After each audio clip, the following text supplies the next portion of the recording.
दोस्तों, अगर स्कारफेस जंगल का चेहरा था तो मोरानी उसका दिल, सीकियो उसकी आंखें और हंटर उसकी चालाकी था। साल था 2007 और जगह था मसाई मारा के पैराडाइज प्राइड। वहीं घास के बीच में जन्मे थे 4 शावक, स्कारफेस, मोरानी, सीकियो और हंटर।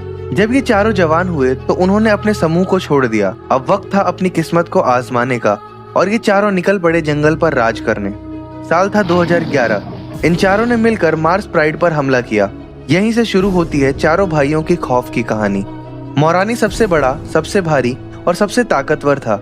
जब भी लड़ाई होती वो हमेशा सबसे आगे रहता। सीकियो रणनीति का उस्ताद, कान पर कट का निशान और दिमाग बेहद शातिर। हंटर, नाम ही सब कुछ कहता है, जैसे हवा में गायब हो जाता और अचानक हमला करके दुश्मन को खत्म कर देता। कहते हैं जब ये चारों भाई साथ में चलते थे तो घास भी सिर झुका लेती थी। लेकिन हर जंगल में एक अंधेरा आता है जो सबसे पहले उन्हीं को निगलते हैं जो सबसे ज्यादा चमकते हैं। हंटर सबसे शांत था।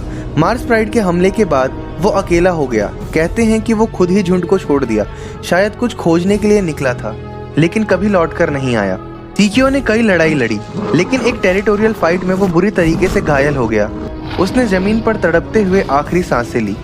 मोरानी वो भाई था जो स्कारफेस के साथ सबसे लंबे समय तक रहा, लेकिन उम्र और लड़ाइयों ने उसकी चाल धीमी कर दी।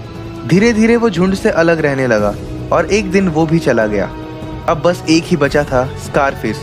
उसका शरीर जख्मों से भरा था, दाहिनी आंख पर घाव, पीठ पर गहरी दरारें, लेकिन फिर भी वो दहाड़ता रहा। 11 जून 2021। स्कारफेस ने आसमान की तरफ देखा, शायद अपने भाइयों को याद किया और फिर हमेशा के लिए खो गया। द मस्कीटियर्स अब नहीं रहे, लेकिन उनकी कहानी आज भी मसाई मारा की हवाओं में जिंदा है।